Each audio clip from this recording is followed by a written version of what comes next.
Stays crunchy. Stays crunchy. Milk. Did you see Thunderbolts?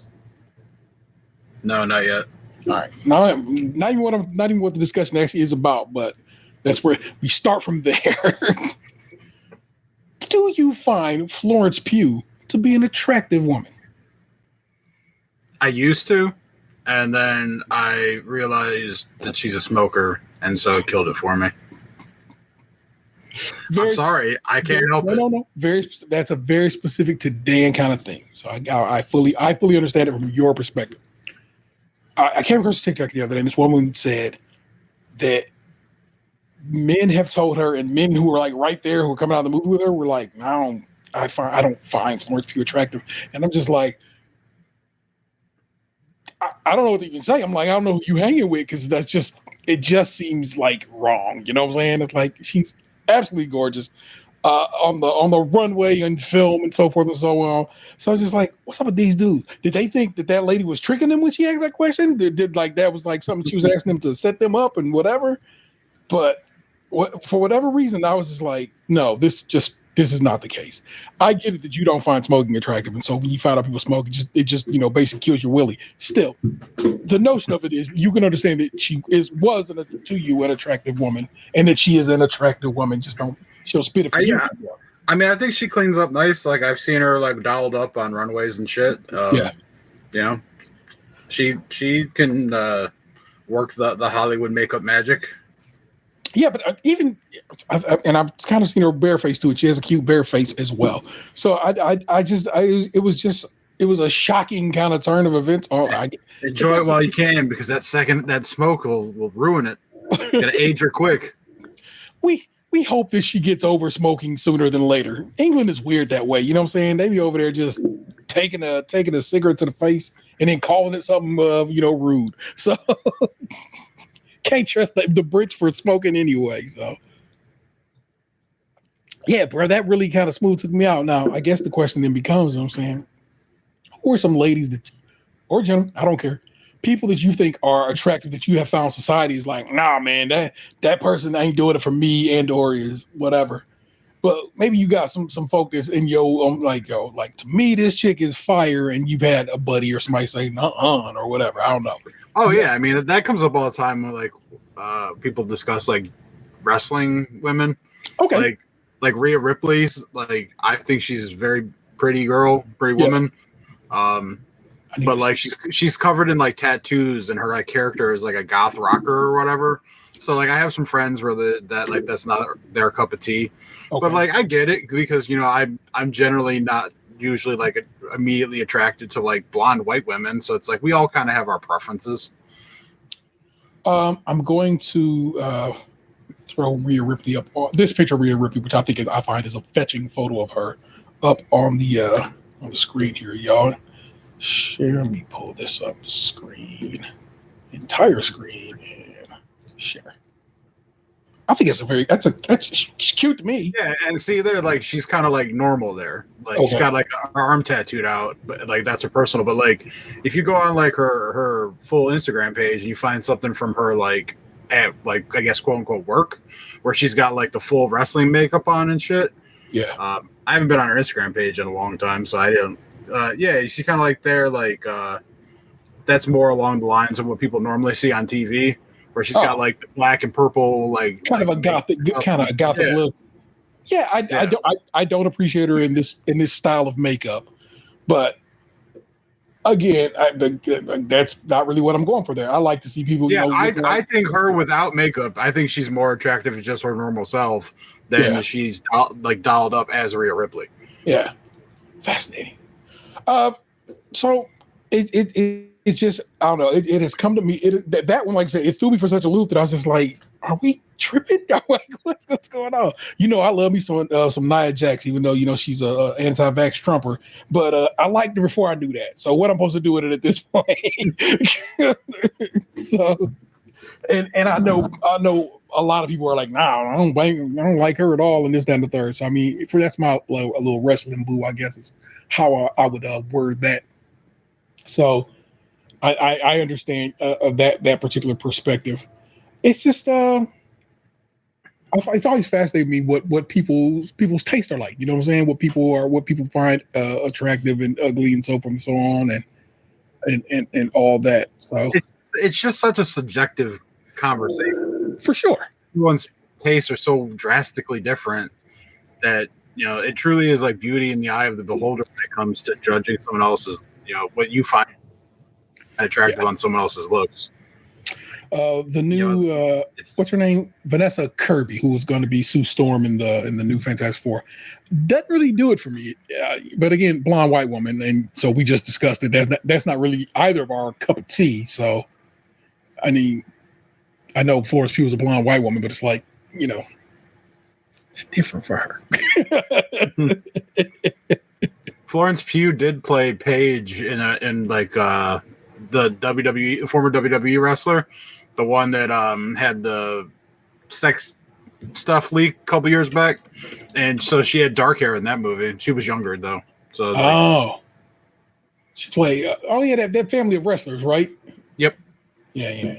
So I forget what the name of the movie was. My Fighting Family or something like that. I think yes, that sounds about right. Fighting with My Family or something like that. Yeah. I think you're close. Yeah, don't think on the too hard, people. It's just I'm going to pull up. I wasn't even trying to look it up. Oh no. I'm about to pull up Florence Pugh's IG now, so we can. I've only seen her in like a couple of things, like that WWE Page movie that I was just talking about. Obviously, like Marvel stuff, and then Oppenheimer. Yeah, and I think that's like it, unless I'm forgetting something that I've seen her in. Oh, I know okay. she's done other stuff, but like I'm saying that's all I've watched. She's just a cutie patootie. You just want to pinch her cheeks. Look at her. It's funny, like I said, I don't know. She's just adorbs. And of course she has like, you know, the fun little British accent. That's a cool dog. See, I like that makeup. That's a cool little effect. A little long lash kind of dealy. Thunderbolt. Oh yeah, and Bob. But yeah, she does, including this movie where she, you know, saying where she shaved her hair off in this movie, and apparently Marvel was not too happy about that because we know her hair was still kind of shortish when she started filming Thunderbolts, because you know she played a character who had, you know, cancer, so you know the hair was short for this movie and so forth. See, right? So,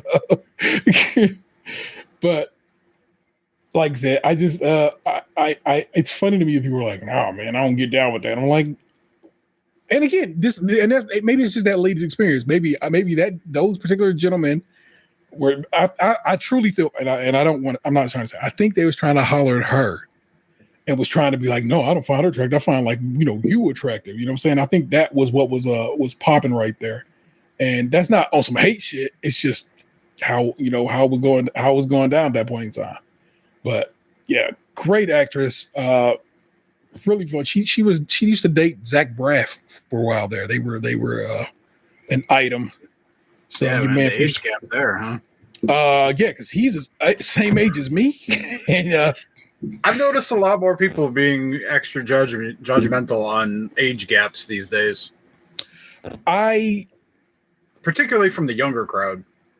So what I have picked out lately is I think people are recognizing what is a dynamic imbalance. Feel me?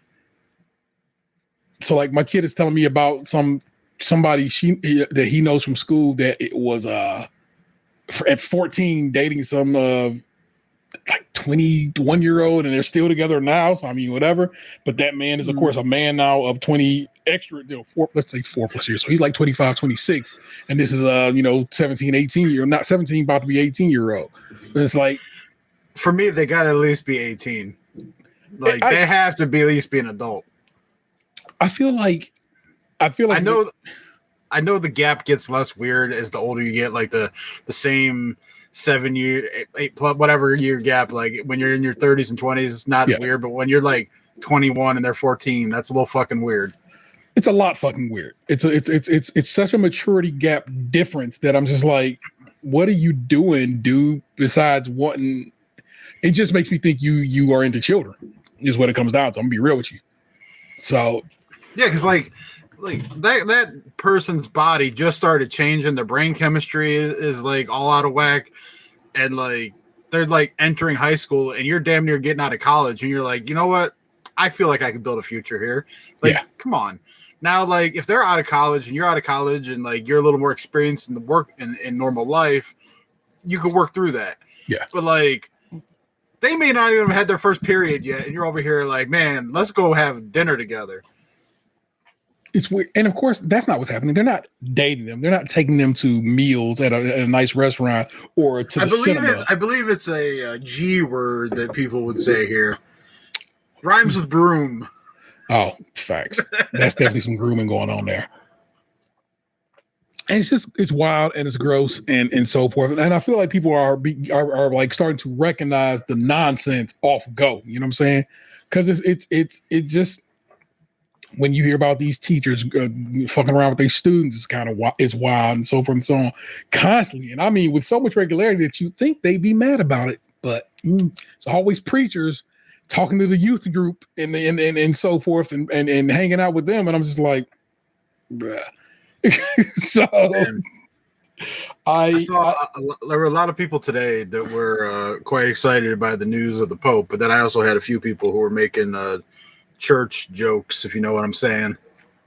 Oh, it's always going to be people that do that. Well, I mean, the church, the Catholic Church, yes, sure thing, but churches in general have a history of hiring bad guys and bad people who do bad things. And so, of course, if this man becomes the leader of that church, they're going to look at his history and been like, oh, look, he helped this dude who had credible charges against him hide out and not get, sent to jail, sent to whatever. I don't know what they wanted to happen there. But it's not wrong. It's just. Is it bad that, like, I don't follow any of it and that, like, I don't care? That you are not trying to worry yourself about people being molested in churches? No.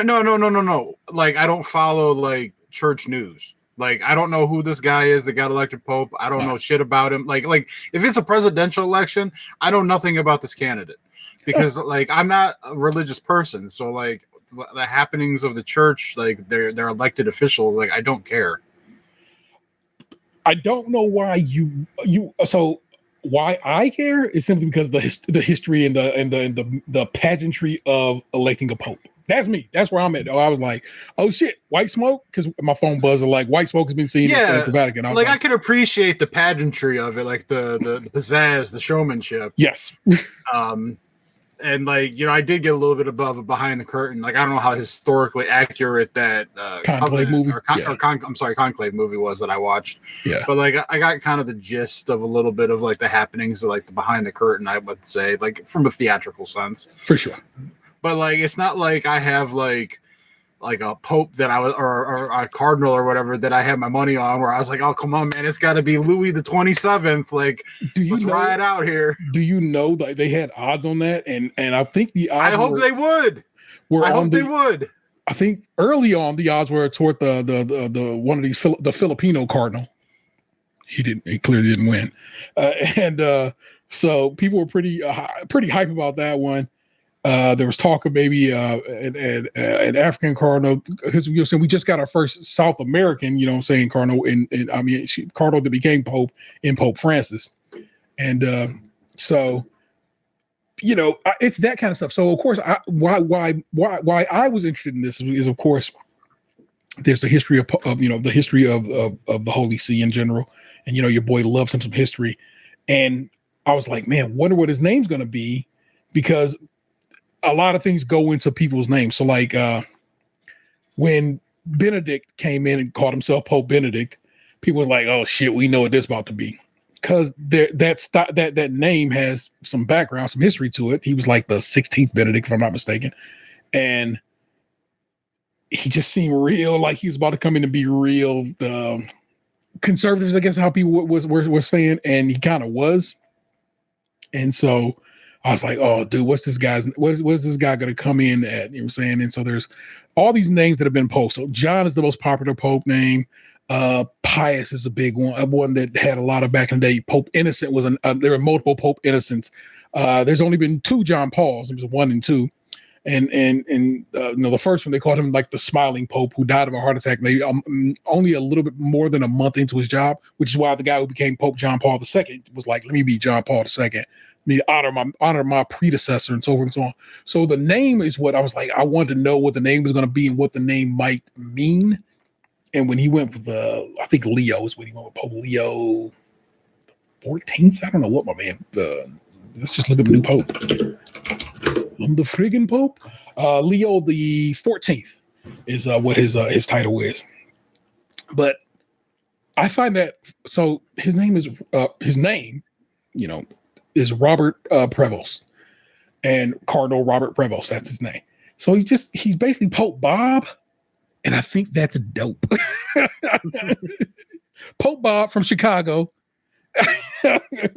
So like that's pretty classy. He's the first American Pope. He's the very first from over here in the New World. Well, not the New World, because of course, like I said, Pope Francis is from Argentina, so that counts as the New World too. But that's pretty swell too. And they seem to be there seems to be a mindset that he is going to be similar to Francis, and Francis is the one who Francis basically gave him the position he was in. He's in the group that chooses the bishops of the church. So he's already, he already had some juice, in the situation. They seem to think he's going to be following Francis' lead on things. But the thing is, Francis was kind of as chill as a pope could be about gay people. Not really chill, but as chill as one could be in that situation. Whereas this dude is like, nah, man, that shit's against the scriptures. So it's like, he don't like President Trump. He wants the environment. He wants to fight for the environment, but also he don't like gay people. So it's like, you get like, okay, he's kind of liberal, in the sense of, I guess, a church liberal, but then he don't like gay people. So that's not liberal at all, really. And so, Pope shit. And of course, like I said, I want to know about this because I like knowing about these guys and their history and how they intend to lead a church of 1.4 billion people, from around the world. And we'll see. We'll see how my man Pope does it. But Pope really need to, like I said, clear out the damn pedos in his church situation, because they exist.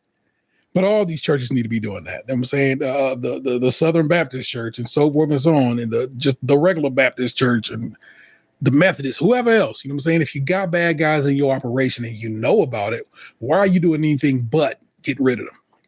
So, and like I said, that's why, and like as Box pointed out, this age thing really does matter. It's weird when people are basically dating people whose frontal lobe has not been fully developed. And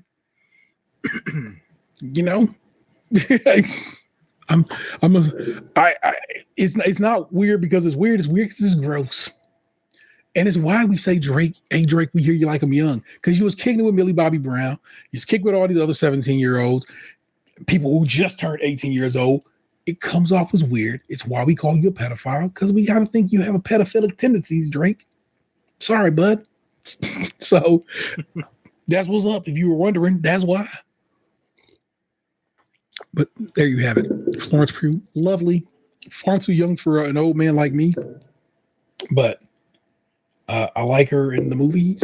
And she seems to be a fun person. And she seems to be having a good time of doing her various roles. And I dig that too. So that's what's on and cracking, y'all. I'm going to rap to you. We're going to do a show because I love rapping to you people.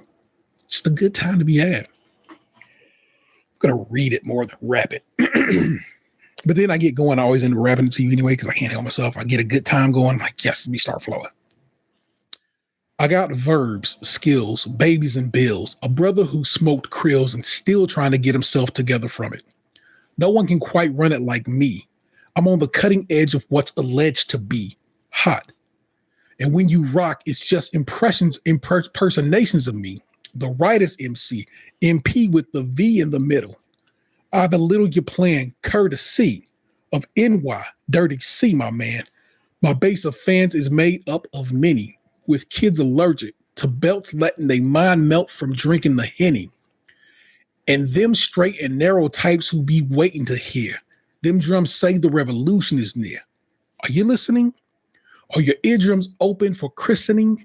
We God body MCs with these tools while some others play God, they just goddamn fools with it. I don't cuff mics, I rough mics up rough and rugged, yet the girls still love it. Still in all 5-0 came to my mic check, telling me I left lacerations around my mic's necks. Domestically disputed, and you just might get the undisputed underdog serving y'all threat. Much more is what we got in store. Just believe it. It's a great song, y'all. It's much more. It's by De La Soul. The first time I heard that song was on the Chappelle Show's like second episode because he just had people doing live music and he just hanging out in a bus with, I think it might have been the first episode even, with De La Soul. And they just rapped this song like live on Dave Chappelle Show. It was just crazy. And it's like, I love that song a lot. Plus, I miss the Chappelle Show. Not the Chappelle Show as a wall, but the Chappelle Show was an amazing time. That time in television and history was pretty dope. But hey, welcome to it. It's episode 523, and we can get our Dance Dance Revolution on. I'm your host, Internet Taro 713, joined by my other host, Lunchbox 2099. What's the good word, sir? Oh, man, just spreading the gospel about peptides. I like that you out here, especially because these pharmaceutical companies are trying to, well, I think just one in particular is trying to fight back against it. Oh, like the judge ruled in favor of the FDA yesterday, I think it was, or the day before. I went up in my dosage yesterday on the main one I've been taking. Yeah. And it's today, like, it's really kicking in. Like, I'm fucking tired right now. Like, I was literally laying on the couch like an hour and a half before we were getting ready to do the show. And there was like a part of me that was hoping that you would text me to cancel just so I could go lay down in bed. Sorry. No, it's all good. I'll power through. But today, like, it's like, I basically take, like, I think I've talked about this on the show before, but I'm currently taking 2 shots a week. I take them on the same day. Mm-hmm. For people who don't know what it exactly is that I'm talking about, there's like, I'm sure I've seen the commercials for like Mounjaro and Zepbound because they play them all over the place. The ingredient that's in those shots that helps with weight loss and stuff, I'm currently taking the like future version of where it does one more thing than that particular ingredient does in those shots. So I'm taking like one that hasn't been FDA approved, but like it's gone through clinical trials and shit. And it seems like it's safe. So I went up a milligram in that yesterday for the first time in like 6 weeks. So I took 6 milligrams of that one. And then I take another one that's basically like an appetite suppressant. Yeah. And I thought I was taking 1 milligram, but apparently my stepmom juiced me up to almost twice that yesterday. Cause like I texted her today based on how I felt. Like I did not want to eat food today at all. Mm. And I don't mean that in like, I'm trying to actively not eat. My body just does not want food. Okay. I did eat today. Don't get me wrong. Like I had to force myself to eat. I didn't eat a lot. Yeah. I ate like 2 meals and a protein shake, but like I'm fucking stuffed. Yeah. And like I didn't even want to eat the food I ate. I just ate because I knew that I needed to eat some food. Mm-hmm. And I have not felt like this to this degree ever on these shots. Like I've had it before where like I got full quickly, but I still got hungry. Yeah. Like I'm not fucking hungry whatsoever right now. Like I haven't been hungry all day. I literally just ate because I knew I needed to. And so it's like, it's this weird feeling of like not wanting food that I'm not used to. Cause that's not been my life for 40 years almost. How your brain or body functions normally. Yeah.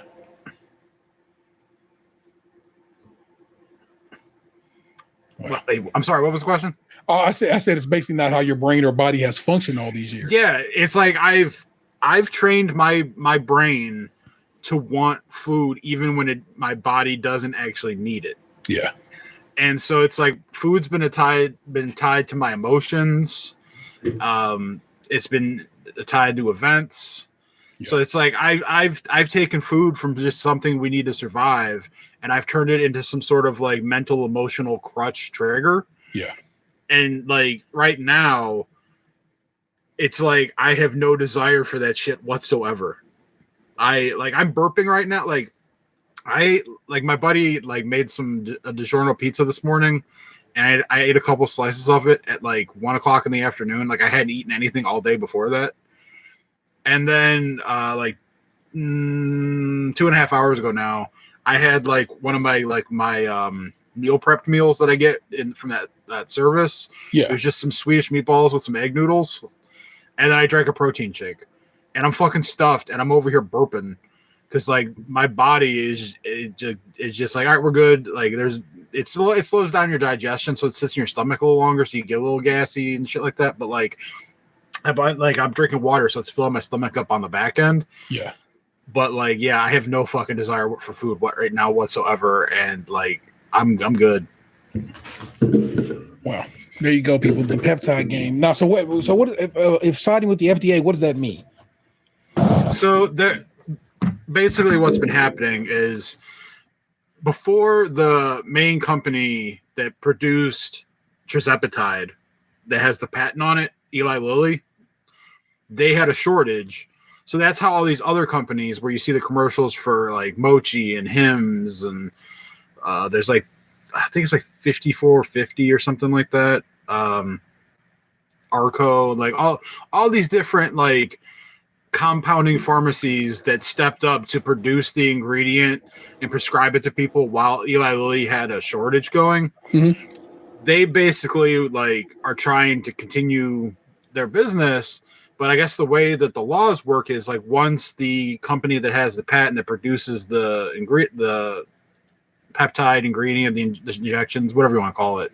Yeah. Once they like declare that like the shortage is over, all the places that like were compounding the ingredient, producing it to keep up with the supply, are supposed to cease and desist. Well, they're trying to fight it because they want to continue making profits, but two, they're like, well, there should be more to this than you just telling the FDA like, okay, we're good now. Like, where's like an audit? Where's proof that like you have like supply again? Like, you know, they feel like the FDA is just kind of like taking their word for it and trying to like shut everyone else down now, which is probably true. Yeah. But I guess like, you know, like these places have been fighting it because Eli Lilly's been sending out like lawsuits and cease and desist and shit.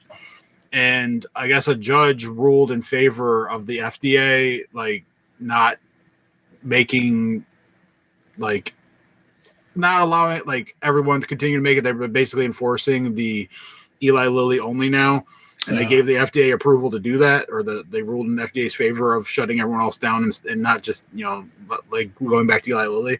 Yeah. So I feel like there's like some companies that I heard are trying to do more specific style stuff where they want you to get blood work every couple weeks, and then they're going to try and do like a workaround where they cater your medicine to your specific needs as a way of trying to like circumvent the logistics of it all. Yeah. So that'll probably end up in court. Which I actually, the way it sounded to me, sounded like a more sensible approach to like actual healthcare. Yeah. Of like doing a person's blood work, figuring out what they need, and then helping them with that, rather than just, oh, you're fat, here you go, here's a shot, take it. Yeah. Like there's, you know, it's more personalized healthcare seems like a win, but I'm sure the way our system is, like that'll get shot down. Yeah. Yeah, Lord, the setup. Well, hey, here you go, people. That's the peptide game in my man Box's life currently.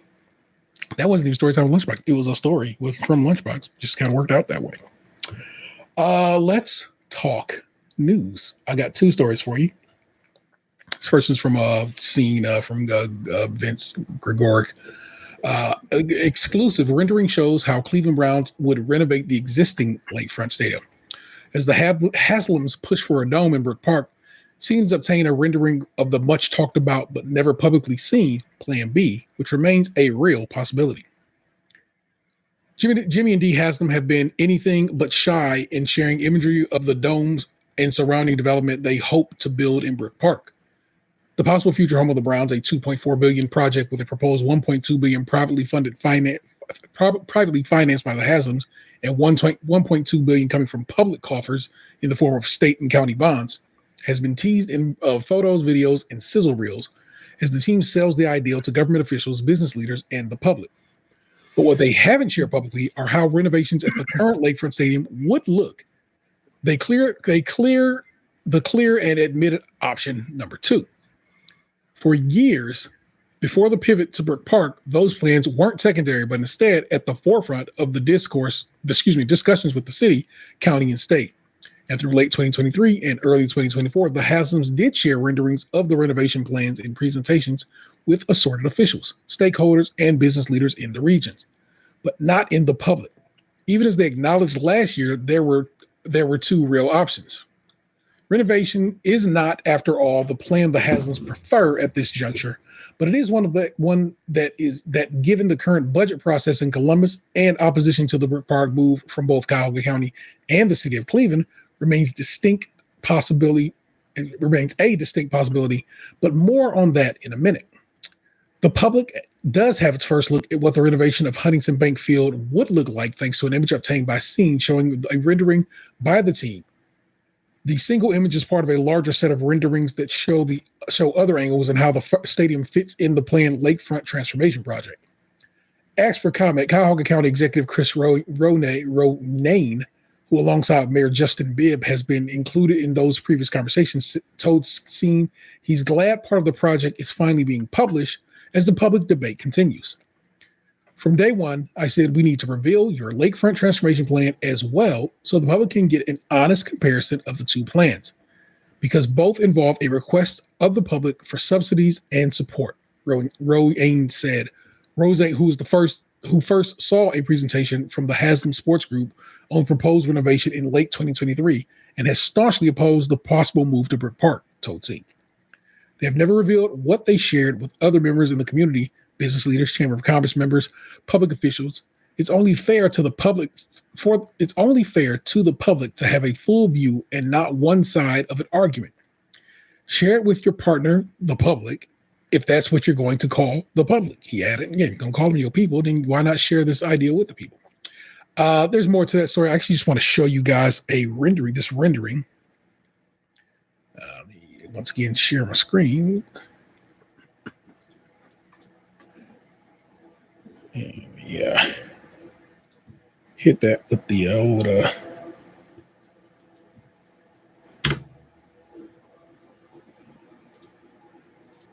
boom. And so this is what Huntington Field could look like if it were a part of an overall lakefront renovation that the city has been talking about for a very, very, very long time. Oh man, we had a hell of a discussion about this in the group chat yesterday. Oh, nice. Of course, it looks great. It's kind of similar to what they did with actually the Rocket Mortgage. What the hell is the Rocket? What is it called now? Rocket Arena. Yeah. Yeah. My one buddy said it looked like the Wish version of Rocket Arena. I actually do like the way this looks. It's trash. It's beyond trash. There's so many things about this image that I commented on to my friends. A few of them are logistical. Okay. One, if you look at the front of the stadium here where they've got these like lines and trees and all this shit. Yeah. None of this space here is even logistically possible for anyone who's ever been on that street. They would know. The stadium as it currently sits with all this extra bullshit on the outside of it, like the casing, we'll call it, is like 15 feet from the curb as it currently stands. Yes. Right? So you have all this extra curb space here in this picture that's not possible. Then you go forward past this, there's a 6-lane fucking street here with parking spots. That road that currently goes in front of that stadium is one lane on each side with parking spots. So you're telling me that a stadium that currently has 15 feet worth of gap from the stadium to the street, I know I'm probably being a little critical. It's maybe more like 25, but it's not very far. It's not what they have here. You're not wrong when you say 15 feet. Don't ever get that twisted. Yeah, it's close. Like the ticket office is like, it's like you get out of the car and you're at the ticket window. Yeah. So all this space right here in this picture doesn't exist. Then the current street, they want to make it 3 times bigger, even though where this tree is in the bottom left-hand corner, that's where the fence for the fucking freeway is. So are you gonna just get rid of the freeway? Well, yeah, that's the point. They would build out going that way, going south from the stadium. That's the whole point. Yeah, they would. So then we're just not gonna have a freeway that goes through downtown. You're gonna have to go around downtown. Yes, because we do have a freeway that goes around downtown already. It's just on the other side there. So what you do is you cut off the lake part of the highway right now that we have. Plus, you know how they already cut the what is, saying, how over here by Edgewater, you know how they slowed it down from 50 to 35 already? It's basically just, all right, all of that becomes just a long street. Yeah, that's exactly what the intention is to do with this whole area. It requires a lot. It means these dreams of doing the lake situation have to actually come true. But like I said, I don't mind it. I get your trepidation about a said project, and what's funny is now that it's out there, of course, people are like, yeah, that's kind of dope. And it's like I said, I know you and your group are having a back and forth about it, but a lot of other people are like, wait a minute, we could do this. Well, we could do this. What the fuck is the point of building a whole, stadium over here across the way, a dome, in a whole nother city and so forth and so on. And I get it. Apparently this would make the stadium get about, I think what they described is 100 days more of activity in it. And so I'm like, okay, that sounds more likely than what they're trying to claim is going to happen in a dome in Brook Park. Just got to be real with you. I'm not saying it's going to happen, but it seems more likely or more plausible. But hey, who fucking really knows, y'all? I just it is something they probably should have instead of just saying dome, you could be like, hey, this is another possibility, because it exists as a possibility. Just this is just as possible as the dome at this point, So if indeed the public is a part of this situation, we probably should be given all the options before you decide, hey, pay for this. So that's just real to me. But that's what's going on there, y'all. I thought I'd share that little story. I got one more for you that I'm very, it's good news. So this is from the Ohio Capitol Journal. Marty Schlayton on the byline. Ohio libraries win big Tuesday. If you didn't know, and a lot of people, trust me, didn't. We had an election Tuesday here in the great state of Ohio. Only one thing on the ballot here in the Cuyahoga County, the county box and I call home, and that was on issue 2, which is basically reing up funding for fixing roads, which we're required to do every 10 or so years. So it's just continuing forth. Every single library levy on Tuesday's ballot passed in Ohio, and none of them were close. The victories come as Republican officials at the state and federal level look at cutting library funding. There are 13 levies on the ballot, 8 renewals, 2 replacements, 2 new ones, and a bond. The least successful of those for the Delaware County District Library and the Troy-Miami County Public Library passed with 56% of the vote. That's the least successful ones, meaning well over half. The most successful for the Nade Hutton, I don't know how to pronounce this. It's Gnade Hutten. Nade Hutton is what I'm going with. Public Library received a whopping 85% of the vote. On average, voters agreed to pay local taxes to support their libraries by a 19-point margin. These results reflect the deep connection communities have with their libraries, Michelle Francis, executive director of the Ohio Library Council, said in a written statement. They're a testament to the trust voters place in libraries, not only as centers for learning and literacy, but also as hubs for the workforce development and digital access. The results come as the budget proposed by the Republican-controlled Ohio House, which would spend almost $91 million less on public libraries than the draft proposed by Republican Governor Mike DeWine. In addition, the House budget would change library funding from a percentage of the state's general fund to a fixed line item. The Library Council has said that it would increase the possibility that at some point it could be eliminated altogether. At the federal level, the Elon Musk-led Department of Government Efficiency has proposed eliminating the Institute of Museum and Library Services. That grant-making agency has a budget of $290 million a year. Earlier this month, a federal judge temporarily stopped an executive order by President Donald Trump to eliminate the institute after 21 state attorney generals sued to stop the order. The institute provides funding for the State Library of Ohio, which has a brick and mortar location in Columbus. It supports summer learning programs, reading programs for the blind and deaf, and the Ohio Digital Library, which helps local libraries provide audio and ebooks. Polling shows that public libraries are highly popular with huge bipartisan swath of Americans. A 2022 poll was conducted by the Hart Research Associates and North Star Opinion Research on behalf of the American Library Association. It found that 89% of respondents agreed that local public libraries play an important role in communities across the country, including their own. In addition, 75% of Democrats, 70% of Republicans, and 56% of independents, because independents be on some bullshit, said they oppose the removal of books from our public libraries. Public support is loud and clear, said Francis of the Ohio Library Council. We hope state leaders recognize how much their constituents rely on library services. If the federal government and then of course our state government will take it away, then I guess we as a people have decided, fine, we'll do it ourselves, and then we put a glove on and go snap our fingers once we get all the damn Infinity Stones. So that's what's calculating in the realm of libraries in the great state of Ohio, and I fuck with it. Of course, the long and the short way. But that was your news for this week. Box, what do you have separate that you care to share with the listeners this week? Do you have any other things you want to talk about before I go click and play on your segment here?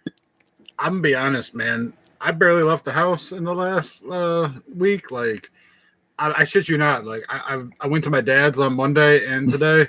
Yeah. For Monday, for reasons that I can't discuss live. And other than that, I've been at the house. I watched the Cavs lose. Couple heartbreakers. I just been home. I literally haven't gone anywhere. Like, I walked outside the other day and I'm like, holy shit, sun. Same. Here, I'm just gonna play your intro because I like to have it. I hope it's like the Wonder Years where like you got me like playing in the front yard by a white picket fence, and then like me looking lovingly into like my crush's eyes as I kiss for the first time, and then all of a sudden I'm getting on a boat to war.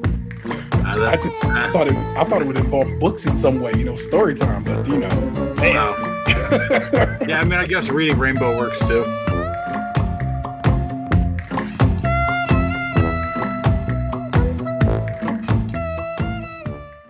I guess one thing I can talk about. Oh, wait, that worked out. It's a delight every time. I love watching it and hearing it. I literally hear the music and I just start kind of like slow dancing over here.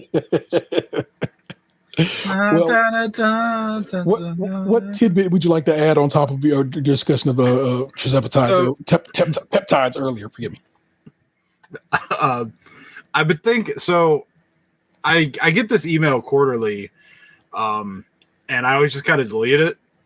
And so what I'm getting at here is when I worked my old job, like before my current job, so this would have been 14 years ago. Like I think I just celebrated in that it happened, but not celebrated in that no one actually acknowledged it happened.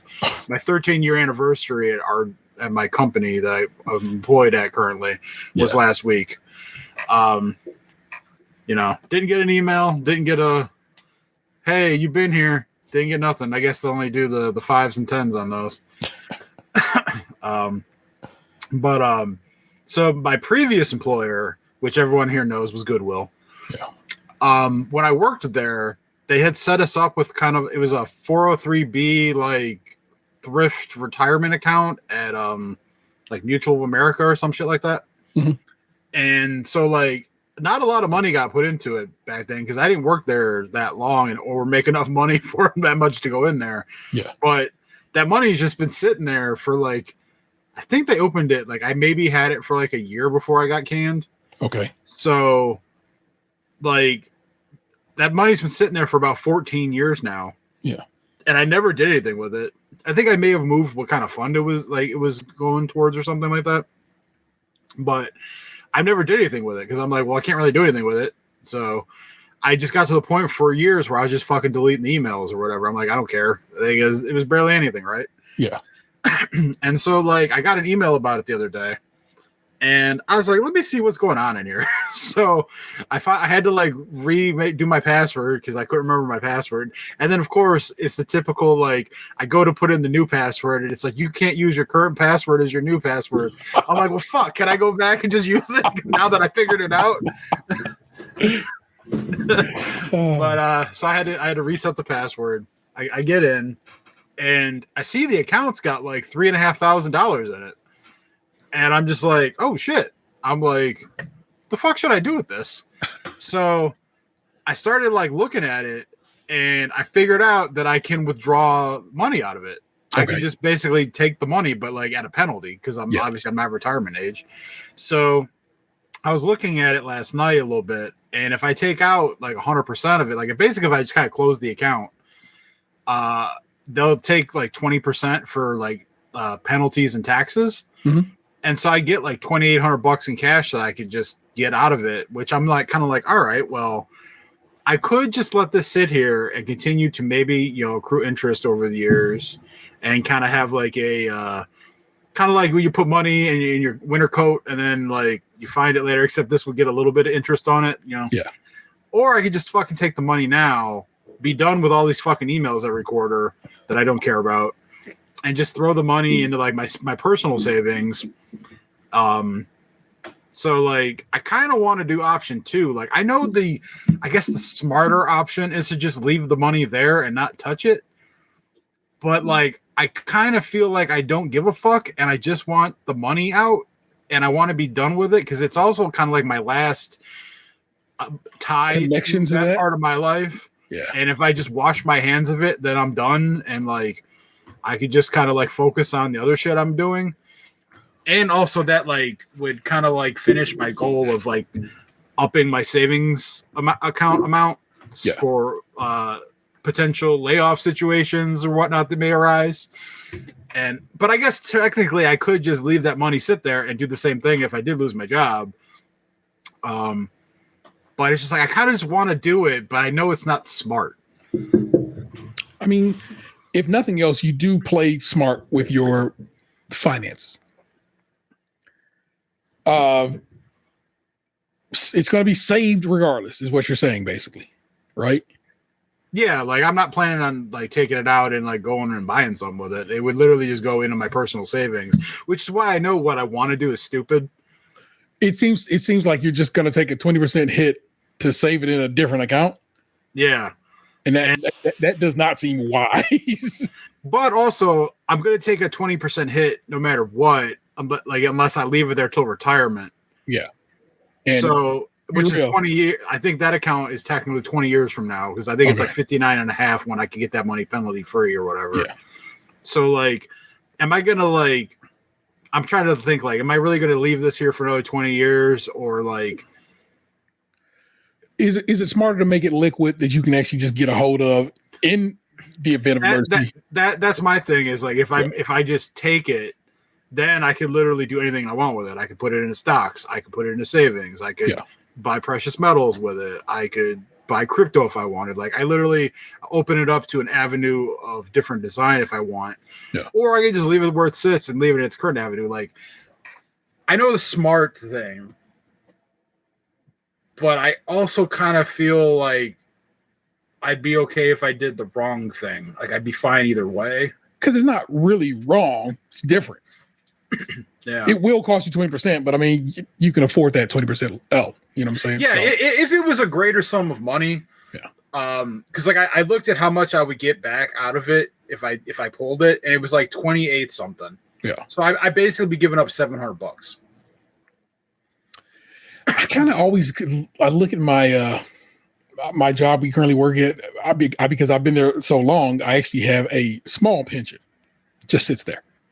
So, I have one too. Yeah, I worked there at the time when we still got that. yeah, your ass slid in under the door right there. So it's a few grand, like you said. You know what I'm saying? But I wonder if it's also a situation where it's like, could I maybe move that somewhere?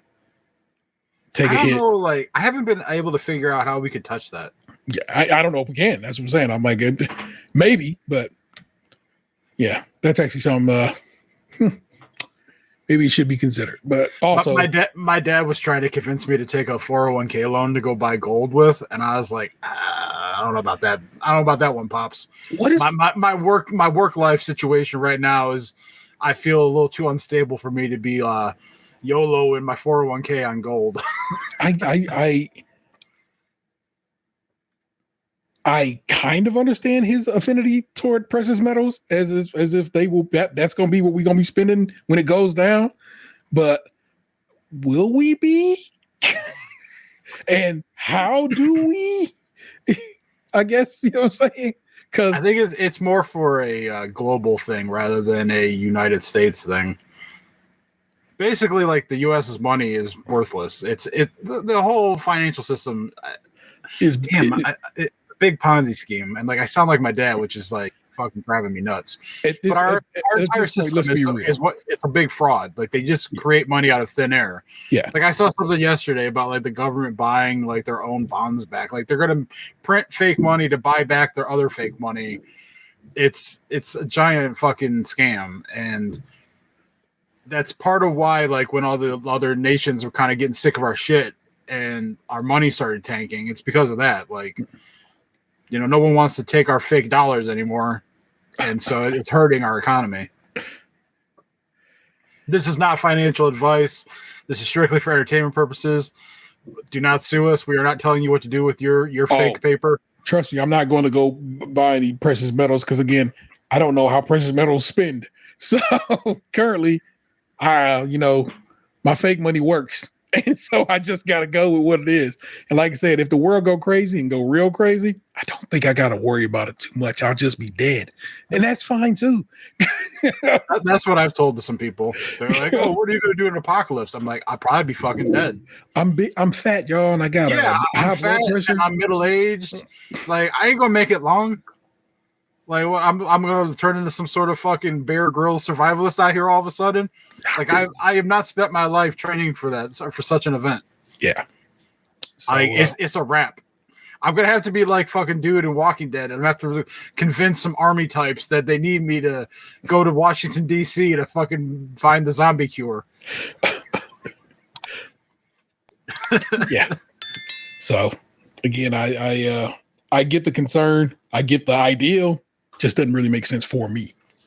So I think the other thing sloshing around in my head is like, if I take that money out of there and put it into my emergency fund, which has been a gold mine to make that bigger. Yeah. Because like I do foresee things on the horizon I don't think I'm long for this situation based on the way things are going, which I'll tell you after the show. Okay. But like that would also free me up then to like kind of like either start moving like excess money into other things. Kind of like I could wipe my hands of that. Like that money would like finish off that goal. Yeah. And then I could do other things. Also, I'm turning 40 this year, and I do want to do something for my 40th birthday. So it would be nice to have like the money to like take a trip and not have to worry about like I know I don't technically have to worry about that kind of shit because I do manage my situation well. Yeah.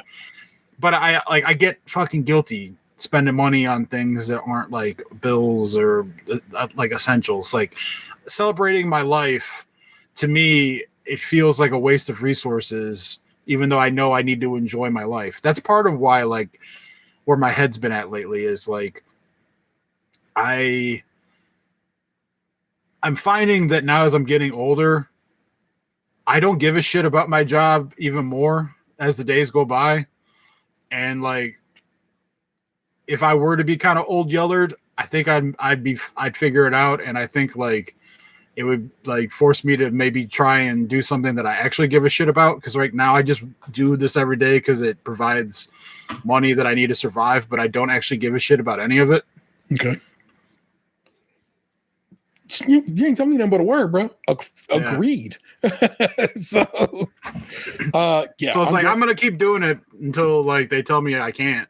Yeah. Because like I need the healthcare and like I make a livable wage for someone with my situation. Yeah. But like my passion's not there. Yeah. I'm going to sign off on taking the money out of this account that you barely knew existed. That's the other thing too. It's like I kind of like it's like found money almost. Like I knew that it was there, but like it was like you had to remind me about it. That shit could have been $20. It could have been $200. Yeah. To find out it was $3,500, basically $2,800 when it's all said and done. Come on. It's gone up like from what I remember it being at back in the day to now. It's gone up like $2,000 in like 13 years. Yeah, which means it's not really growing at any kind of exponential rate. That's what I'm saying. It's like it wasn't a lot in there to begin with because like they canned me not long after I got the goddamn thing. Yeah. So there wasn't a lot of time to kind of like get the build it up. The seeds in there for the growth. Yeah. So yeah, we've discussed it. We've done the numbers now. We know it works. Get the bread. Fuck it. Yeah. I didn't bring it up to my dad because he just tell you to buy gold. Yeah, he would tell me to buy gold. Like I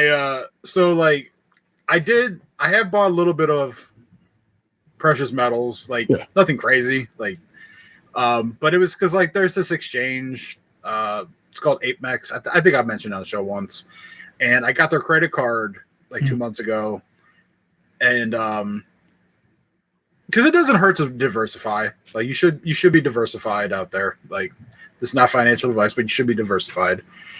And the credit card kind of like gave a bonus of basically they gave you like $150 in credit if you spent $1,500 with their credit card in the first 3 months of getting the card. Yeah. And so like I did that easily because like I went to a concert with some friends and who bought the tickets. I put it on my credit card. I bought tickets to 2 comedy shows and got like basically I credit card churn through my friends by buying the tickets for groups. And so it's like I spent the money within like almost a month and a half when I didn't even really spend all that much money. Yeah. And so I got the bonus and I bought like a gram of gold and 2 silver coins last night. And the silver coins were just so I could get the free shipping. So like I spent $50 of actual like real money for a little speck of gold and like 2 1-ounce coins of silver. So don't rob me. I'm not fucking loaded with metal over here. He's no Scrooge McDuck. And how many of y'all thought he was about to take a gram of Coke? Some of y'all did. That has value too. But yeah, like if I had this conversation with my dad, he probably would have told me to buy gold with it because I did something that I don't usually do, and I basically bought emotional insurance against the Cavs on both games. And so, like that first game, I thought there was a possibility we could lose. Yeah, you said it last week. We talked about last week, yeah. And so the Pacers, I think the first game, they were like plus 290 or whatever on the one sports book. And I threw $25 on them. So I'm like, all right, if the Cavs win, I'm happy and I'm out $25. If the Cavs lose, I'm sad, but at least I gain almost $75. Well, the Cavs lost. Yeah. And so I gained almost $75.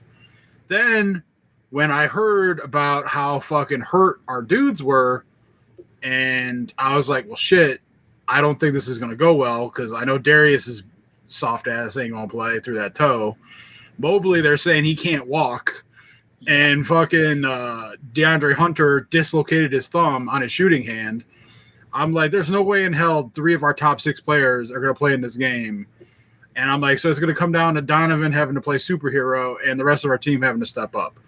And the Pacers for game 2, with all of our dudes being hurt, were plus 325 on that same sports book. They had worse odds in the second game when all our dudes were hurt than they did in the first game. So I was like, fuck it. And I threw $50 on them on the one sports book where they were actually plus 350. And then I had thrown 25 over on the other sports book when I saw the plus 325, and I didn't cash it out. Yeah. And then I had a 25% boost with like a $10 limit that I threw on them like 10 minutes before tip off for like another plus 290 or something. So basically, when the Cavs blew that fucking game, which now the NBA has come out and said probably shouldn't have happened because they fucked us on 2 of the Pacers free throws, the one where they got the dunk, and then the other one where Halliburton got his own miss and made the 3 to win the fucking game. Yeah. Neither of them should have counted. And so the Cavs should have won that game. But anyway, because of that, I profited $306 on the Cavs losing game 2. And so, like, I told my dad about how I basically won almost $400 off the Cavs losing those 2 games, even though, like, I wanted them to win. Yeah. And he's like, oh, man, you should buy gold with it. And I'm just like, this is going to be every time now I tell him I have any money for anything, it's going to be, oh, you should buy gold. I'm like, I can't buy gold with everything. And then, like, I don't know what my dad thinks. I don't know if he thinks I make, like, thousands of dollars a pay period or something. But it's like every time I talk to him, he's like, oh, you should – he'll send me, like, a link to, like, a little like pallet of like 10 grams of gold that like little like break, like it's like getting like a candy bar, like a Hershey bar, and they come to little breakable squares. He's like, oh man, he's like, oh, this is a good price. And I'm like, do you think I just have $3,500 just laying around where I could just randomly on a whim buy gold? I'm like, what the fuck do you think I'm doing over here? Oh shit. I love it. I love that if nothing else, that man stick to the script. It is gold. It's gonna be gold, and it's gonna be gold. Motherfucking Scrooge McDuck is real in these streets, and he gonna be that. So that is what it is, y'all. So thank you, Dan. See, he came through, even though you didn't think you had anything to say, and I always think people find that interesting and entertaining. So word life on that, kind sir. What's been going on with me? What the fuck am I gonna tell you about? My mama sold her house. So that's official. She closes on the 20th. So 19th. And she said she closed on the 19th and she's leaving on the 20th. I'm like, God dang, you ain't playing. But she the goal was to sell the house in Kansas, move to Virginia, be near my sister, and that is where my mother will spend her last few days of life. Not that my mom was dying anytime soon, but she old. Let's be real with you. So that's where she's going to, go live out her days. And I'm like, that's dope. You know what I'm saying? She'll be near my sister so my sister can check in on her and so forth. Not that my brother doesn't do a good job. My brother hit us up the other day and was like, yo, this is what's going on. You know what I mean? Your mama wilding. So we had to take care of some mama business not very recently. So, it not, again, my brother does what he's supposed to do.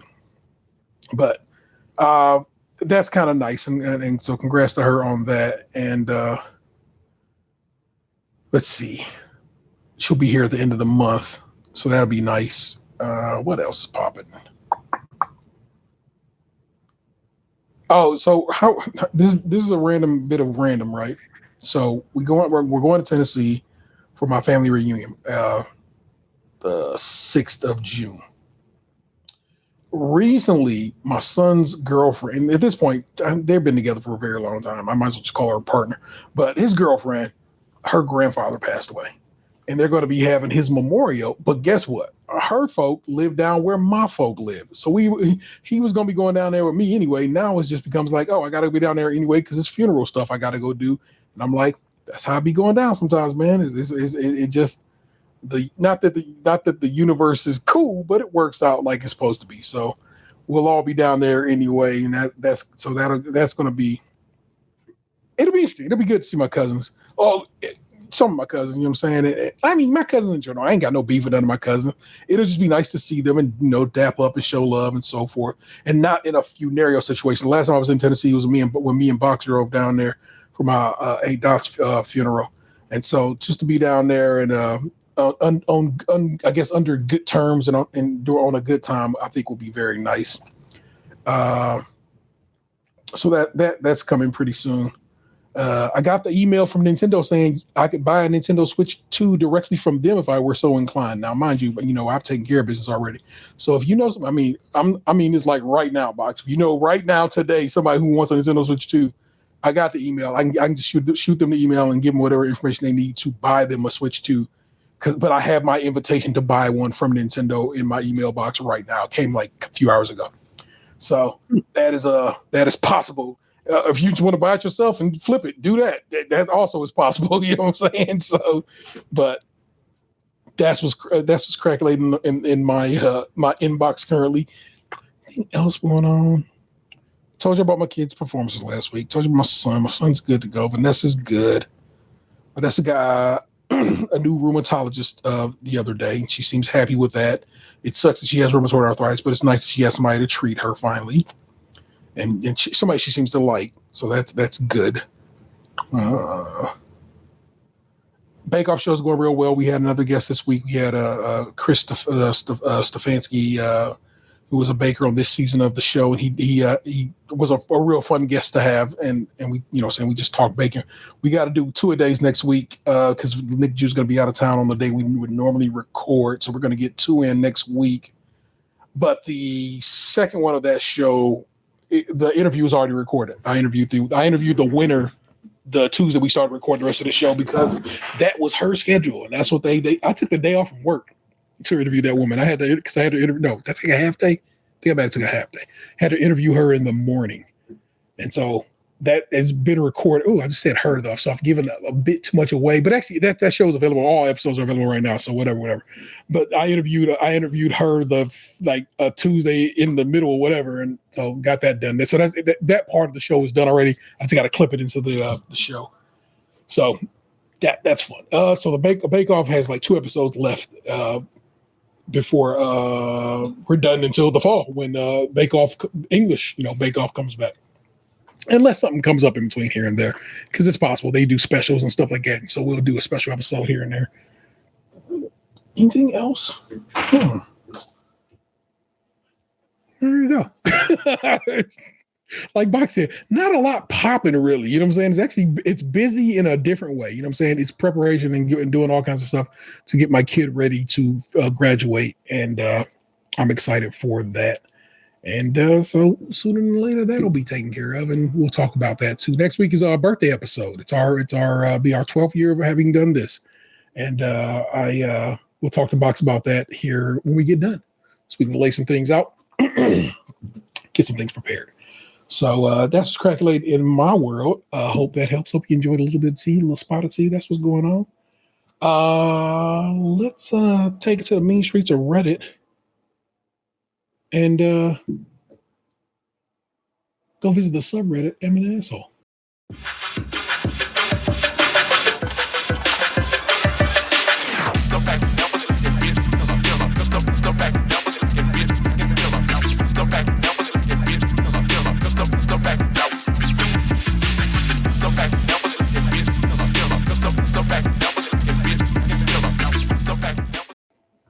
I want to put the fade on that. I'm unhappy with it, but it's all good. You know what it is? Every week we go to Reddit, then we dig deeper into the subreddit, and that subreddit is I'm the asshole. This week, actually, I think I got a great value one too.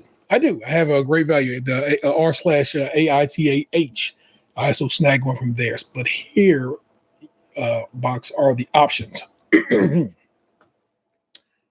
I the asshole for losing my temper over bone broth being added to soup? Am I the asshole for telling my boss that I wasn't invited to the party? Did we do that one? I don't think so. All right, good. And then, am I the asshole for taking my mom on a beach getaway while my father was in rehab? That almost sounds like the making of a naughty movie. Well, those are selection. Do you have a first one you want to hear first? Let's go with the bone broth one, I guess. Bone broth. Am I the asshole for losing my temper over bone broth being added to soup? My girlfriend, A, 24 female, and I, 23 male, are ovo-lacto vegetarian and have been for. Fuck is that? They eat eggs and milk. They eat eggs and dairy, but they don't eat meat. Okay. I draw a line somewhere, huh? My first English college professor, my first professor I ever had in college, it was an English class, was an ovo-lacto vegetarian, and because he was like, I'm not giving up ice cream. That's literally what he told us, the class. And I was like, respect. So I have heard of this before. So yeah.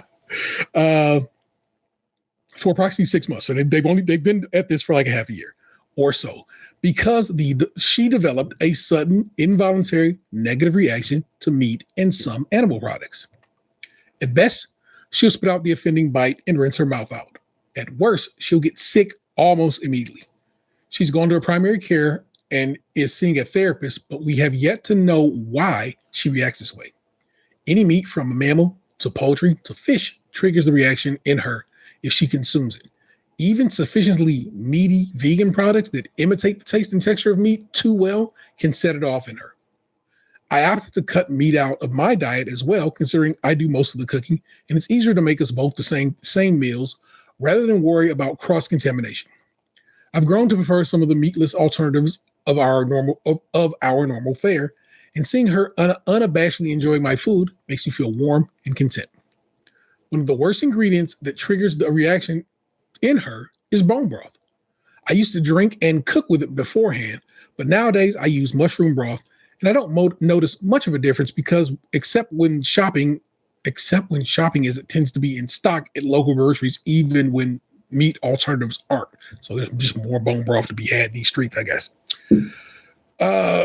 Sometimes I even switch out instant ramen seasoning for mushroom bouillon based with dried veggies if I'm feeling lazy and just want something quick. We have a shared friend, B, 24 male, who invites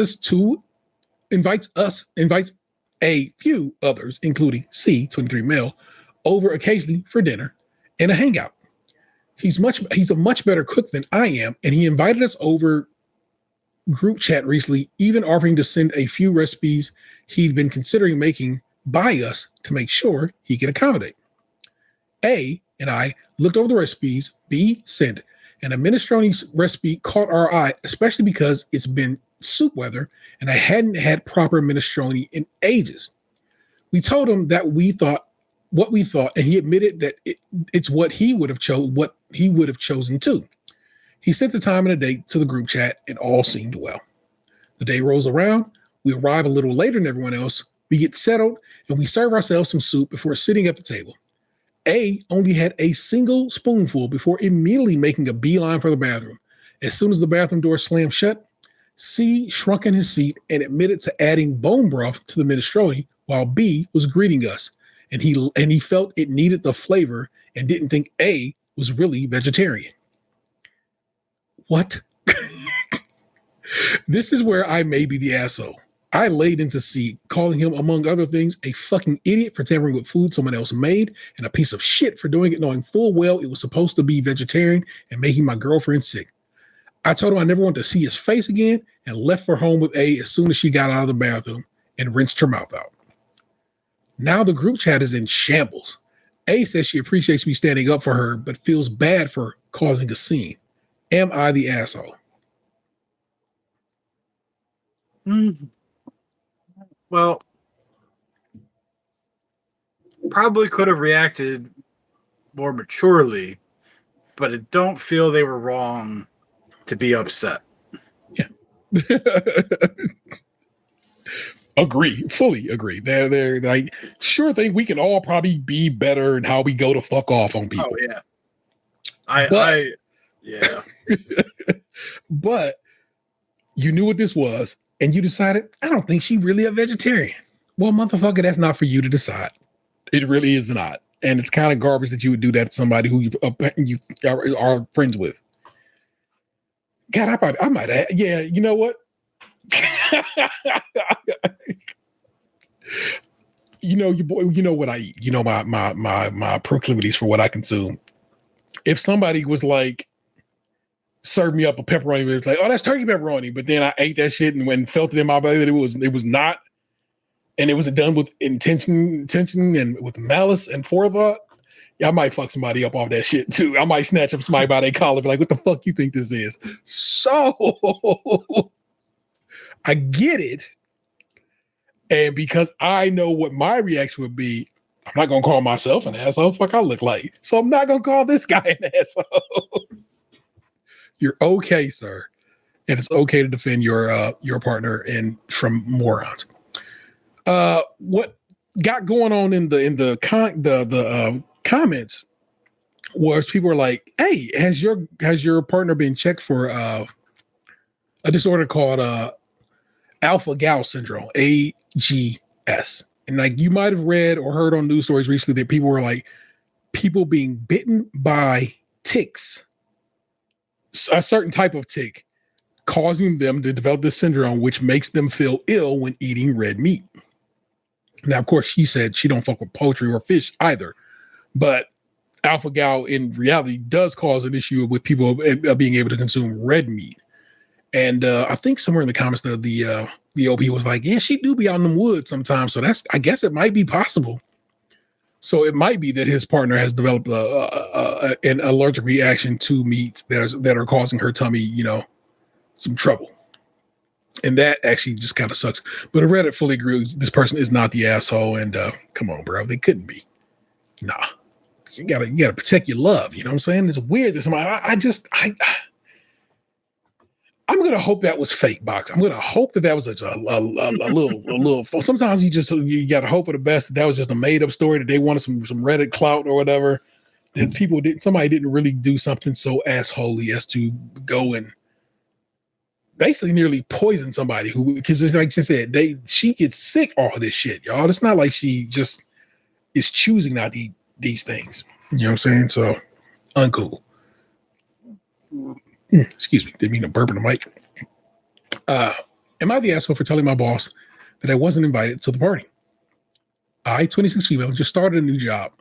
I quickly realized that one of my colleagues, Marie, in quotes, is engaged and is getting married within the next 2 months. It seems like the whole office was attending the wedding. I absolutely did not expect an invite. She just sent me wedding.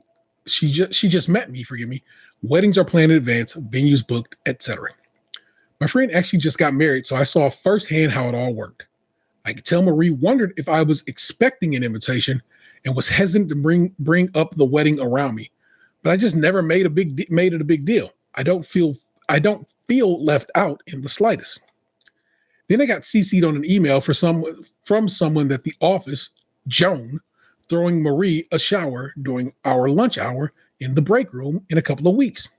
Joan was sending out a collection so we could give a group gift, cash, to Marie. They also suggested we make it a potluck. Joan included her Venmo and also asked we email back with what we planned on Marie. Even if I'm not going to the wedding, I still believe everyone deserves to be celebrated in Venmo the 20, as well as sent a reply saying I'd bring lasagna. A little later, I saw the 20 had been returned to my Venmo, and Joan approached my desk. She said I didn't need to contribute. I said I said even if I'm not attending the wedding, I'd like to still give Marie a little something. Joan looked a little awkward and hemmed and hawed, and then eventually said, "You're not invited to the shower." God damn. I was confused. I said, "I can't go to the company break room on lunch hour?" She said, "Yeah." She said, "Yes." I asked, "Where am I supposed to go?" "I don't drive. I take public transit to and from work. We don't really work near anywhere I could go to quickly for our lunch hour." She said I could stay at my desk.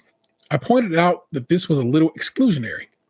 Joan said Marie didn't want me to assume I was invited to the wedding. I said I don't at all. I completely understand. I haven't worked here long and we're not close enough. I'm not hurt by that. She said that's great, but I still can't come. I asked if I had done something to offend Marie, and she said no. She just doesn't want me getting my hopes up. Bitch. I finally said let it go and just said fine. Have a good party. The day of the shower, I sat at my desk during the party while everyone else went, eating my lunch alone. One kind person stuck me a piece of cake. Baller. Halfway through the party, the big boss came in. She usually doesn't work on Fridays, so it was a surprise to see her. She saw me sitting at my desk and asked why I wasn't at the party. I told her I hadn't been invited. She was clearly perturbed by this. Later on, she sent an email out banning parties of any kind during work hours. A few people, Joan and Marie included, realized I'm the one who told. They've now turned on me. Some friends say I'm wrong here and that I should have just lied to the big boss and said I was busy with work to finish or something so as not to ruin it for everyone else. Am I the asshole? Fuck that. No. Y'all didn't want him there. You had the opportunity to get $20 cash and a gift, and you fuck around and find out.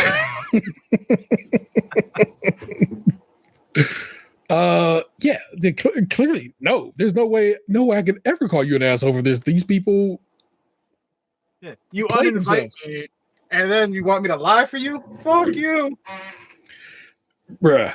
Yeah, this levels to this shit. You want me to lie for you? You don't want me to enjoy any. You don't want me to be able to come into the break room and just eat at my lunch. It's across the board. Yeah, you did fuck around. You did find out. Now maybe I would have had a conversation with the boss to explain the situation a little more thorough. Like, hey man, let these people cook. Let them have their parties because here's what's going on. And after having had it explained to her, she still was like, "Fuck that, they can't party." Then that ain't on me. I've explained what happened, and the boss is still like, "No, y'all can't party." Then, bruh, what I'm supposed to do? It's not necessarily that I don't feel it was necessary for her to lie. It is okay to further clarify the situation. Besides, I wouldn't invite it because that dude kind of got a little like. I agree with you.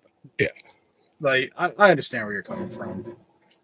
But no, you straight. I'm petty though. You know that. Yeah. No, nobody's asshole. No way. I would feel bad that the embargo gets put into place, but inside, I'd be kind of like, you had it fucking coming. Yeah, justified like a motherfucker. For real. You even explained this. This is somebody's comments. You even explained to them that it was exclusionary. So F them. No, that's true. Because in fact, you were told, doing that part, saying I just can't even come kick it. That's fucked up. And they was like, what am I gonna do? And then that is where I'm saying I gotta look at you with the crooked eye. So you're right. She did already explain what the deal was. Not just a work event. She was banned from the lunchroom because of said work event. Yeah, facts. We gotta glow in the, I didn't know this little sub does glow in the dark. So here we go. Not the asshole. They used company resources and excluded someone in the company. That's against HR policy, I'm sure. They didn't not invite you. They deliberately blocked you from going and told you to stay at your desk. They deserve what they got. Time to gray rock them. I don't even know what that means. What does gray rock them mean? You know what that means? Oh, okay. Good. I'm glad. Sorry, boss. I don't know. Sorry, boss. Asked me a direct question and I assumed you were going to tell her the truth. So I wasn't going to lie and possibly get in trouble. Marie and Joan are mean girls, period. Document any retaliation ASAP. I'm going to go look up gray rock them. I already did. Okay. The gray rock method is a behavioral strategy that involves acting emotionally unresponsive to deflect manipulative or toxic behavior from others. The goal is to appear uninteresting and boring to discourage further engagement. The theory is that toxic people thrive on reactions, so by acting neutral, they'll eventually lose interest and move on. Well, shit. Here's one more glow in the dark comment. We'll wrap this one up. Not the asshole. And then I guess they basically wrote out an email so this person could use it. Subject regarding exclusion from office events.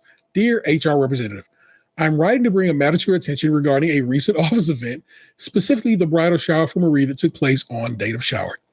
I was informed about the shower through an email from Joan, which included a request for contributions and a potluck. I contributed $20 to the fund and offered to bring food.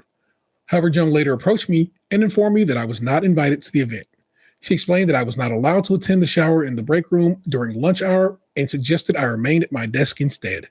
I attempted to clarify the situation with Joan, asked if I had done anything to offend Marie, and was assured that I had not. Joan said that Marie simply did not want me to get my hopes up about the wedding. On the day of the event, I remained at my desk while the rest of the office attended the shower. Big Boss, in parentheses, or actually in brackets, later approached me, surprised that I was not attending. I explained that I had not been invited. Afterwards, Big Boss sent an email banning parties during work hours. Since these events, I have noticed some tension with my colleagues, and I wanted to raise the concern with HR to understand how best to handle the situation moving forward. Let me know if we can discuss this further. Best regards, your name. Reddit is really helpful sometimes. Because Yeah, I might be filling that out and sending that to HR myself where I in this situation. So that's real. No, not the asshole. That's crazy. That's crazy. You know, it's one. Look, it's considerably better for my health and well-being. But events happen at the office all the time, and it was so much cake to be had in our office situation.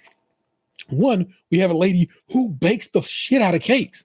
So good at it. So she would always bake cakes for events. Then there's people who just come through with like a Costco joint or something like that. So much cake to be had, y'all. It's one of the few things I miss about office life. And I'm probably better for it because I don't have cake all the time.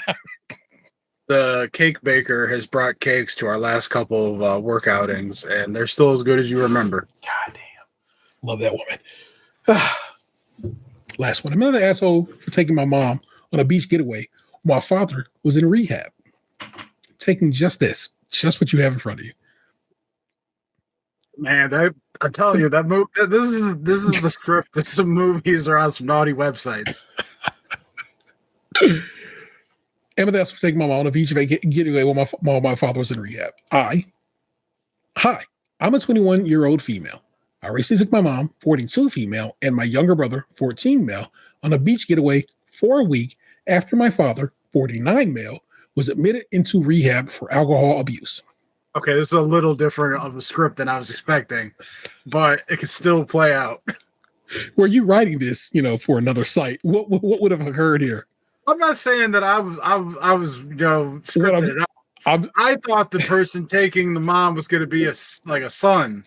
The fact that it's a daughter changes the dynamic a little bit, but it can still play out in a sexy way. My father has been a chronic alcoholic for years, and he repeatedly has gone in and out of rehab. Over time, my mom, who's a sweet and innocent woman who used to love traveling, stopped going out altogether because of him. He often suspected her of having an affair and would control her movements, preventing her from leaving the house. My mother, what's up? I said that dude was cheating. Yeah. My mother complied with his controlling behavior, simply wanting the emotional abuse to end. My childhood wasn't exactly pleasant either, and I don't want my brother to go through the same thing. I want to give him the best possible life, and I'll do whatever it takes to make him happy. As for my mom, I love her deeply, and I want to give her a break from the years of tension and confinement. So as soon as my father was taken to rehab, I booked the tickets and made reservations for a beach vacation. Honestly, it was wonderful. It felt peaceful without my father there, and I was just happy to see my mom and brother enjoying themselves for once. Being the eldest, I take full responsibility for my family, and I'm committed to doing my best for them. But when relatives and family friends found out about the trip, they started criticizing me, calling me shameless and insensitive.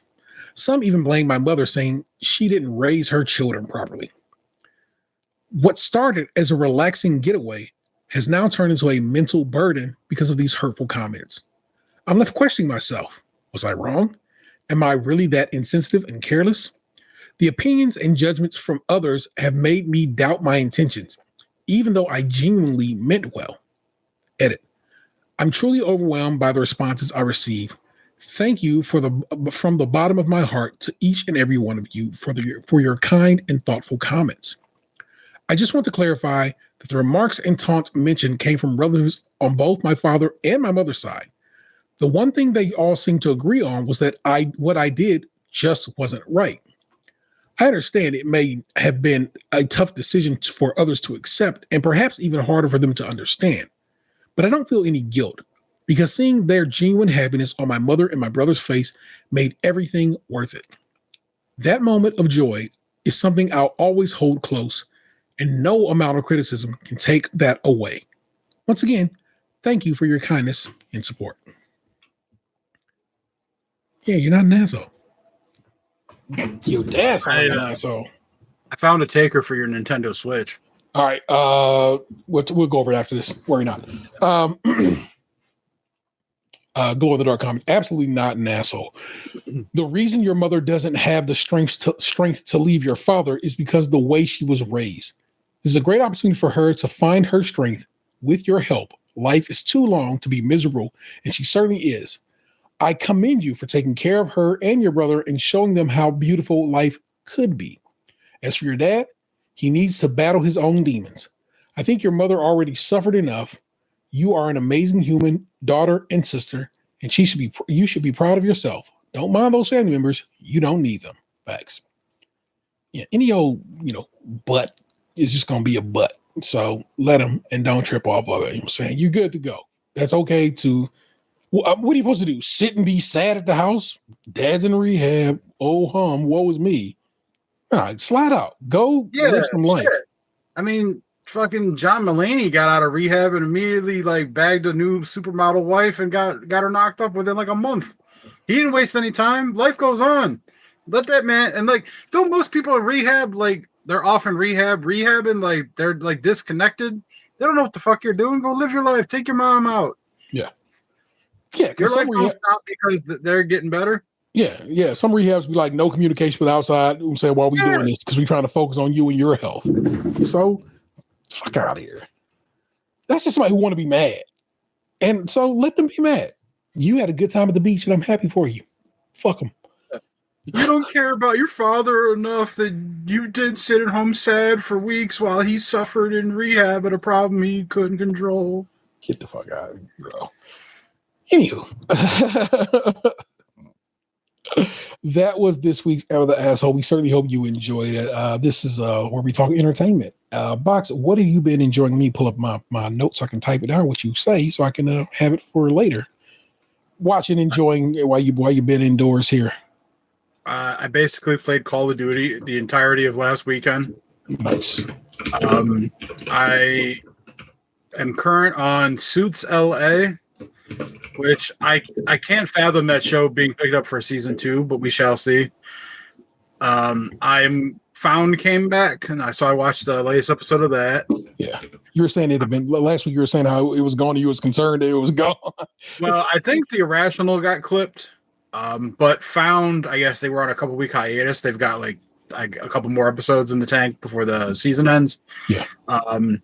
I watched 3 Amazon shows in their entirety this week. I watched Deadlock. Yeah, you talked about that before. Yeah, Cool. so I finished that. I watched all of Kevin Bacon's new show, The Bondsman. Bondsman.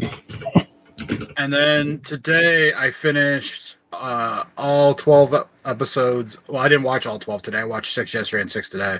But I watched Population 11. What's that one about? So, Population 11, I don't know. Did you ever watch Silicon Valley? I'm aware of it and the premise and so forth, so we're good. All right, well, for those who watch Silicon Valley, the guy who played the lawyer in the show, the quirky lawyer of them, he's the main star of this show. It's basically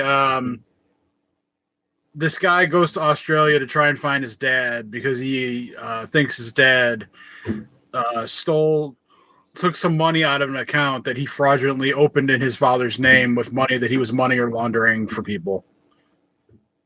And then it's 12 half-hour episodes of, the story weaving itself and whatnot.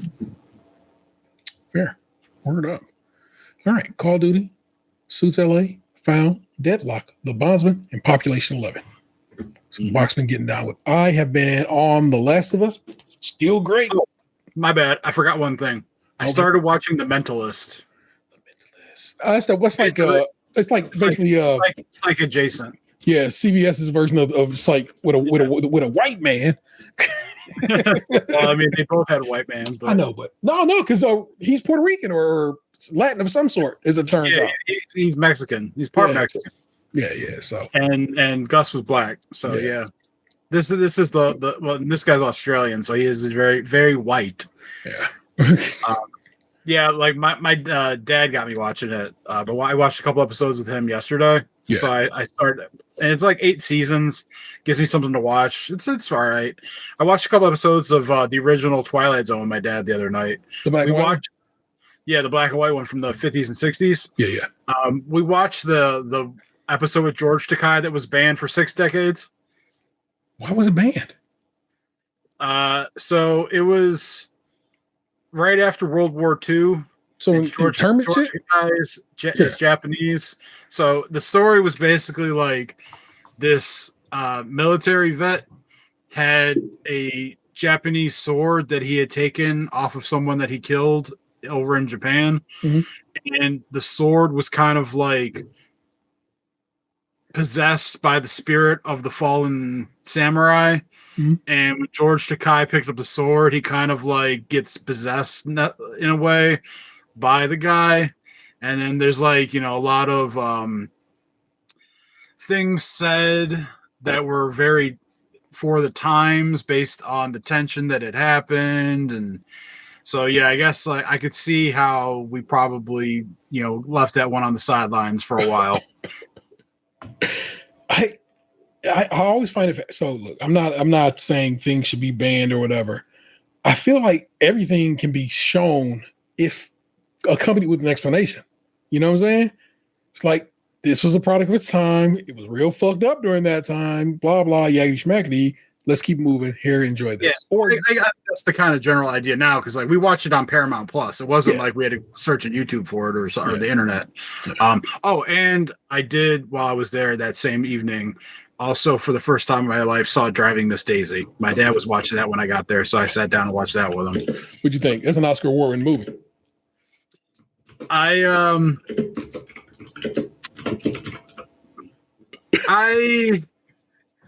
was a little surprised at how Morgan Freeman has always looked super old. Granted, he was like 50 in that movie, which I didn't know came out in 1989. I thought that movie was like mid-90s, so I was very surprised. It was interesting watching the woman try to be a good person, but struggling with connecting with a person of color on a personal level. Yeah. Like it was almost like she was like trying to dance around the fact that like she liked him, like she couldn't like admit it to herself for some fucking reason until she had dementia, which I was just like, you have to get dementia to admit that this man is your friend. Like it's kind of fucked up. Yeah. What a time.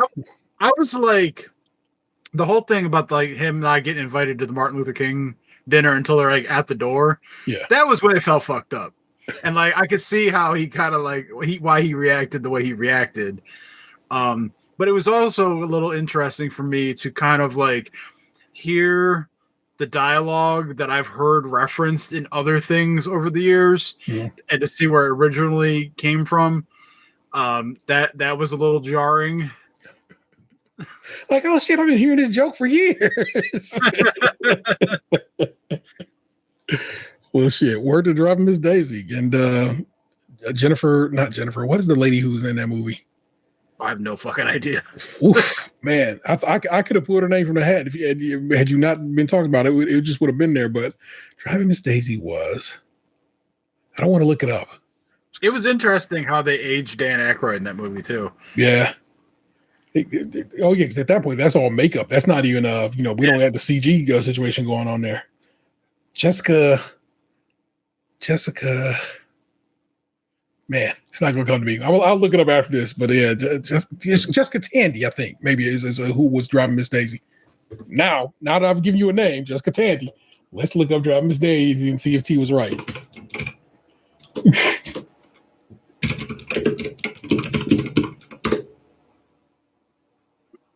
Rocka, Jessica Tandy, yeah, boy. Who I think might be dead. I'm not trying to be whatever to you. You know what I'm saying? Yeah, I mean that movie was 36 years ago. She was old, so yeah, she died in '94. That was why I was surprised because, like I said, like Morgan Freeman always looked super old, and so I looked it up thinking this movie came out like '95. And when I saw December 1989, I was like, shit, I was 4 years old when this movie came out. Yeah. Do you remember Aqua Teen Hunger Force? Oh, I love that show. I was actually thinking about watching that. I saw a video on like Threads the other day where some woman was dressing up as like each character and they were playing the opening theme. Yeah. So I was like, I haven't watched Aqua Teen in forever. So MC Chris has a song on there called Candy. I love candy. Bubblegum or taffy. She's my Hugh. I'm her Hugh Cronin. She's my Jessica Tandy. Is a line in that song because they were old actors who had been married for ever. So that's why. If you want to, go make sense of Jessica Tandy and Hugh Cronin from MC Chris's "I Want Candy," there you go. You know what I'm saying? Yeah, it's funny you bring up MC Chris because like my one buddy talked shit about him so much saying he was like an asshole and shit. Yeah. And then like I must have liked MC Chris on Facebook, like his like creator page or some shit a long time ago. Yeah. It's just like last week I saw some like apology where he was like talking about like sorry for being like an ass all this time and he's trying to be a better person and shit. And I was like, man, my one buddy who's like overly critical of a lot of people. Yeah. Like a lot of times I take what he says with a grain of salt because he like can be a little judgmental. Yeah. And when I saw that, I was like, man, he must have nailed this one. Did I meet MC Chris? I know I met MC Front a lot because he's one of those nerdcore guys. You know what I'm saying? So he used to be at all the various packages and stuff. I used to listen to the Boba Fett song a lot. Yeah. So My bad got jets. I'm Boba the Fett. I might have met MC Chris before. I don't have any recollection of him being an asshole, but of course that was probably just the briefest of meetings at like PAX. You know what I'm saying? When he was at probably the signing tables, they have the tables. You've been there. You've been to PAX, so you know what they have where they have basically creators row. All cons have the same shit. Yeah. So it's all good. All right. Like I said, watching The Last of Us, loving The Last of Us. This last episode probably one of the most really was a great episode. Episode 4 of The Last of Us this season, man. Just killer shit. Still watching Andor. 3 more episodes of Andor are out now that I have not watched. Vanessa will probably watch them tomorrow. So loving on that. Went to theaters and saw Thunderbolts. So fun. It was so fun, Box. And yeah, if I can sneak away Saturday, I'm gonna go see it. Yeah. As always, bro, highly recommend you go check out the Phoenix Theater. That's my go. Heated recliners and like $8 tickets. Maybe go. The ticket's so cheap you can buy the concessions. Just be real with you, okay? Also, let me put you on the game because you didn't know this. They Twizzlers is wild fresh, and fresh Twizzlers compared to what be sitting on the grocery shelves when they be trying to sell you shit at like Giant Eagle. It might as well be a different candy. Straight up. Fresh Twizzlers, absolutely fantastic. Also, in general, I love going to Great Northern now because they got a nice candy toy shop and they got a Japanese candy or Japanese like snack situation store. There's lots of good stuff to be had there. And they got a box lunch now, so that's why I sent you that picture from that Venom bag I saw the other day. I am currently playing Call of Duty Vanguard. Call of Duty Vanguard came out 2-3 years ago. And it didn't really blow up because, of course, the people are always mad about multiplayer. If the multiplayer ain't doing nothing, they never even talk about that it has an amazing single-player campaign. But but relatively speaking, I only play the single-player campaigns, and it's really, really, really good. And I'm very much having a good time with it. I like how they are telling the story because basically you're playing in flashbacks. You have a story taking place in the present, but then you flash back and you play through that flashback. I am currently going around a destroyed Russian shopping situation, and I'm trying to pop a specific achievement for killing everybody in that mall via takedowns as opposed to shooting. And it is getting way more challenging currently, but if I can finish off these people via takedowns, I'm going to pop that Chivo, and I'm pretty excited about that. If I can't, I'm just going to accept that I can't and keep it moving. I can actually probably I can probably come back to it later and play it on easy and just go through it, you know what I'm saying, on easy because the difficulty doesn't affect that particular achievement. So, whatever. Murderbot Diaries. I have ran through all of them. I told you guys I've been reading them, but I finished up Rogue Protocol, Artificial Condition, Exit Strategy. I'm currently listening to System Collapse. And at that point, I will be current on all the Murderbot books, which is sad, but actually just in time because next month the Murderbot show comes on Apple TV Plus. So I'll be ready for that. Egypt Remix. West Side Gun and Doechii is amazing. And just go find it. Give it a listen. It's a dope ass song. Word to Dochi and Westside linking up and doing some fire shit together. It's really, really dope. That is it. All right, people. You know what it is. Let's get ready to slide on out. So we're gonna do this. Tap that up a little bit. Housekeeping. Do a solid. Tune in every Thursday, as that's when we both post shows and also when we record. Usually around the 8:30 mark. Tonight we had a little bit of technical difficulties, but we figured it out. We got on, and here we are recording the show. You can typically join us live in the chat, jump in on YouTube and or Twitch, have a good time with us, contribute to the show in some way, shape, or form. We love that. Make sure to like and comment on YouTube, and please rate, review, subscribe, and share everywhere else, including over on Spotify and Apple Podcasts. Hit me up with 5 stars, Apple Podcasts or Spotify. That also helps with our visibility, and don't gatekeep us. That's all I'm saying. If you want to support the show financially and got a few bucks tossed away, consider joining us over on Patreon, where members at the $5 tier get extra content each month and early access to new shows. We've got merch over at tpublic.com/user stage Krunchy and Milk, all one word. And Krunchy, of course, being spelled with a K. Consider shooting us an email if you want to at podcast@stagecrunchyandmilk.com. And feel free to give us a call at 216-264-6311. That's 216-264-6311. We'd certainly love to hear from you. And hear from you, I believe we had a comment from the homie Carrie over on the Spotify. Let me jump over there right quick. Slide into the comments. And yeah, he basically was like, it's going down. Tonight it's going down. Because I did it's going down lyrics when we had Nick on recently. So shouts out to Carrie for that. Peace and love. Glad you're still listening to us. Our missing man is the 216's own Tatum. I'm about to talk to Box about him right after this.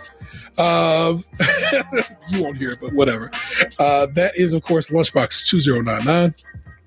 In the podcast. I am the internet's Tay-Rail 713. Don't make me push you to traffic. We'll do it again next time. Peace. What happened to your ass? It used to be beautiful.